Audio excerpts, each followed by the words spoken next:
The name of Lionel Messi is at the center of a major controversy in Angola, Africa. Stay until the end of this video, as there is a lot of debate surrounding the friendly match between Argentina and Angola. Even the newspaper Marca has highlighted how the game has sparked controversy, particularly regarding the country's social issues, such as hunger. While Barcelona fans are eagerly awaiting the team's return to the renovated Spotify Camp Nou, they were surprised by an unexpected development. Former captain and club legend Lionel Messi made a secret surprise visit to the revamped Camp Nou last weekend. The Argentine icon, who left Barca in 2021, has never hidden his love for the club, despite tensions between his group and Barcelona's current administration, led by President Joan Laporta. Now, a video has surfaced showing Messi inspecting the renovations at Spotify Camp Nou, where Barca hopes to play again later this month after a 2-year absence. Messi also left a heartfelt message for Barcelona fans upon returning to the renovated stadium. "Last night, I returned to a place I miss very much. A place where I was immensely happy, where you made me feel 1,000 times the happiest person in the world," Messi wrote on his social media. The 8-time Ballon d'Or winner added that he hopes to return in the future, regretting that he never had the opportunity to say goodbye to the fans at Camp Nou when he left the club. "I hope one day I can return, and not just to say goodbye as a player, because I never had that opportunity." Barcelona has been trying to organize a tribute to Messi for some time, although there has been little progress. Recently, however, reports have suggested that the Argentine may play a role in the club's upcoming presidential elections, possibly supporting one of the candidates challenging Laporta. Activist groups in Angola have asked the Argentine Football Association and Lionel Messi to reconsider holding a friendly match of the Argentine national team in Luanda, scheduled for November, as part of the country's 50th independence anniversary.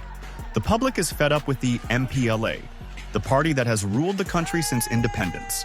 The appeal comes after protests that left 30 dead and more than 1,500 arrested. In an open letter, 4 organizations denounced government repression and called on the team to refuse to play as a gesture of solidarity and defense of human rights. The activists also criticized the use of public funds for sporting events, while much of the population faces poverty, hunger, and inequality. Thousands of citizens have protested against hunger, pointing out that many Angolans live in misery and lack basic necessities, despite the country's wealth and natural resources. Angola is the second largest oil producer in sub-Saharan Africa, yet the current government has failed to guarantee dignity for its population. The country ranks among the most corrupt in the world, with wealth concentrated in the hands of a small elite that passes it down through generations. Additionally, the state maintains strict control over institutions and the media. According to Sport News Africa, the Angolan government will pay around €12 million to the Argentine Football Association to secure the participation of Lionel Messi, Julian Alvarez, Lautaro Martinez, and other stars. The Jornal de Angola reports that the friendly match cost $13.6 million from public funds. Other sources, according to DW, claim Angola may have paid $32 million to Argentina, $20 million for the World Cup winning team, and $12 million specifically for Messi's presence in Luanda. It's important to note that these reports about the $32 million figure have not been confirmed. In an interview with TV Zimbo, Angola's Minister of Youth and Sports, Rui Falcão, stated that it was the Argentine team itself that expressed interest in playing the match against Angola and declined to comment on the amount spent by the government. Quem vem em Angola é a seleção da Argentina. Com ou sem Messi? Com Messi. I'll tell you this. Argentina itself, through intermediaries, expressed interest in coming to play in Africa while we were preparing the 50-year celebration program, he said. The minister's statement contradicts that of President João Lourenço, who last year claimed to have invited Argentina to celebrate Angola's 50 years of independence. "We invited the team of these global football giants, Diego Maradona and Lionel Messi, known to all of us, to come to Angola next year to play against our Palancas," he added. Other national teams, such as Morocco, also expressed interest in facing Argentina, but the amount offered by Angola, estimated by outlets like DW at €5 to 12 million, was decisive in finalizing the agreement. The friendly match, scheduled for the 14th at the Estadio 11 de Novembro, has sparked debate. While the government presents it as a celebration of 50 years of independence, controversy is growing over the millions spent and the source of the funds. So far, There has been no transparency regarding where the money is coming from, and civil society continues to call for a boycott of the match. The government has only stated that some contributions came from private businessmen. To date, only Bento Kangamba, an MPLA politician and businessman and owner of Cabascorp do Palanca, the team where ex-Barca player Rivaldo played for a few years, has confirmed sponsorship, stating he will contribute around $6 million for the friendly. However, the origin of Kangamba's funds is also under scrutiny. During the administration of the late President José Eduardo dos Santos, he became known for publicly distributing money, and there are reports suggesting part of his wealth may come from government agreements, including alleged recruitment of militants from the Democratic Republic of Congo. There are also numerous fraud schemes in contracts with the Angolan government for public services, where costs are over-invoiced by millions of dollars and many services are never actually delivered, all without proper state oversight. Additionally, there are indications that Bento Kangamba is involved in illegal activities to generate further profits.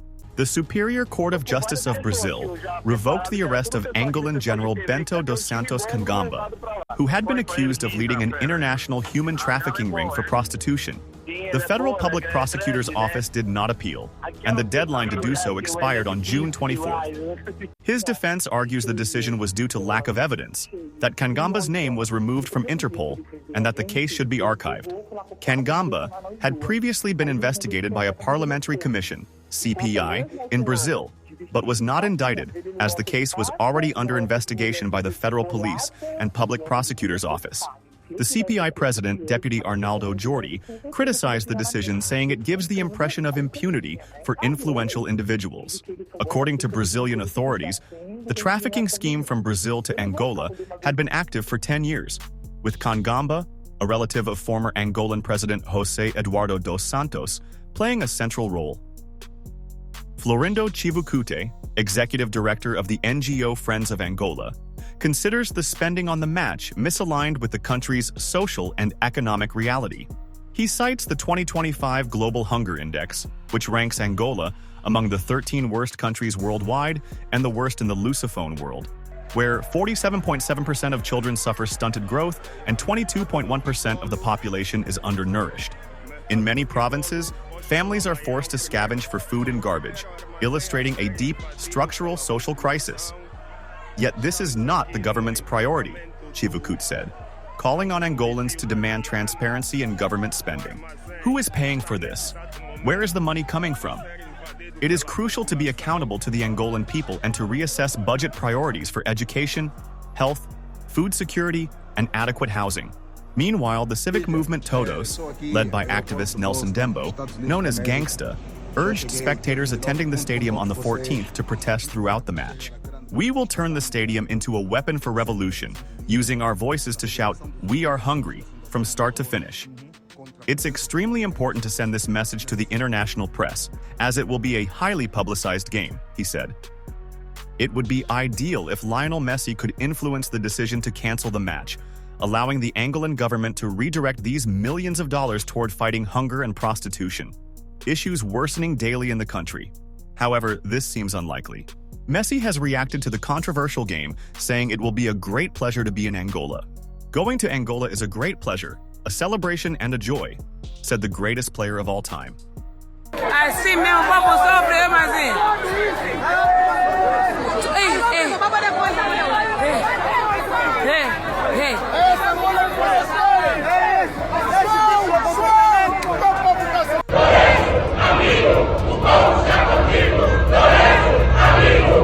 É isso mesmo.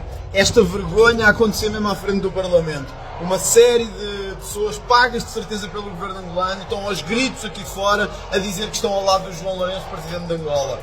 Não estão. Foram pagos para ali estar, foram postos ali. Um ditador nunca tem o apoio do seu povo.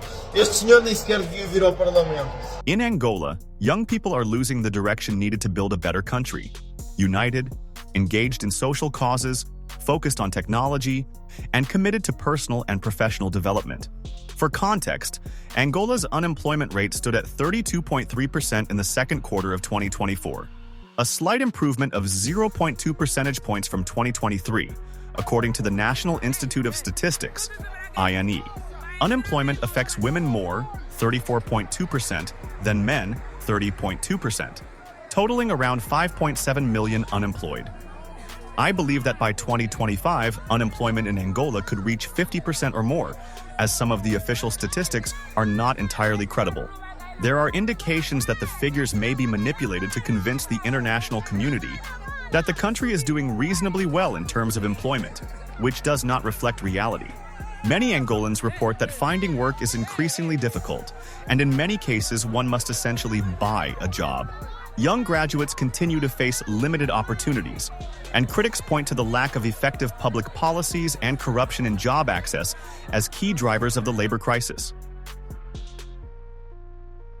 Angola faces a deep social chasm, marked by inequality and favoritism. It is common to see foreigners occupying leadership positions in companies, even without the necessary skills, while experienced and qualified Angolan professionals are overlooked. In the country, it seems that first comes the foreigner, second comes the foreigner, and only much later the Angolan.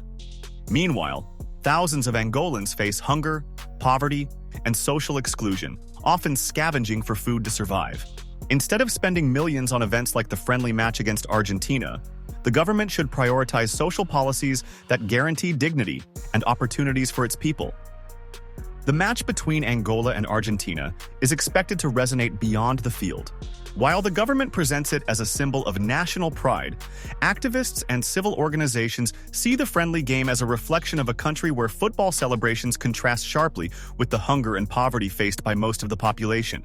Despite criticism over the enormous expense, a full house is expected at the Estadio 11 de Novembro, promising a major celebration for the Angolan people.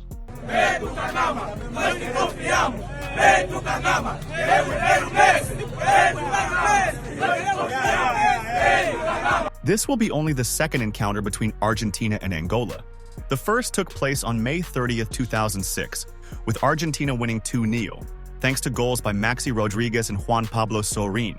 At that time, Messi entered the game in the 63rd minute, alongside Gabriel Milito and Lionel Scaloni, who is now the coach of the Argentine national team. Pela população.